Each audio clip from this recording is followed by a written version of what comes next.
আপনি যেদিন মরবেন সেদিনও মানুষ ভাত খাবে। এই গ্রামবাসী ধোকা ধোকা, মহল্লাবাসী ধোকা, এগুলো সব ধোকা, সব ধোকা। বন্ধুরা ধোকা, স্ত্রী ধোকা, এগুলো সব ধোকা। সব ওই রাত্রে খানা খাবে, আপনারে দাফন করে আসে। আরো বেশি খাইব মানুষের ঘরের থেকে যাইতে আইনা ভাত খাওয়া। আও সারাদিন কাঁদছেন আমনে, শরীর দুর্বল হয়ে যাব খানা না খাইলে। ভাত খা, খানা বন্ধ না। লাশের সামনে, লাশের সামনে মুসলমান আজকে জানাজা, লাশ সামনে, এখানে দাঁড়াইয়া জিগায় খানাটা কোন দিন কইয়া লাইলে ভালো আছিল।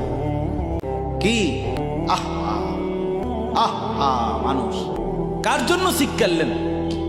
এই মানুষগুলো তারা আজকে জিগায় খানাটা কোন দিন, 4 দিন না খানাটা কি সোমবারে করলে ভালো হয় না মঙ্গলবারে করলে ভালো হয়? কদ্দুর অনবুজ করে লাইলে ভালো আছিল। লোকজন কি আর আবার পাইবেননি? হ্যাঁ, মানুষটিরে আবার কইটো আইবেন, আজকেই কইয়া লাইলে ভালো। ফলে জানাজার লাশের সামনে দাঁড়াইয়া আগে কইয়ালায় সবাই খেয়াল রেখেন সোমবারে খানা।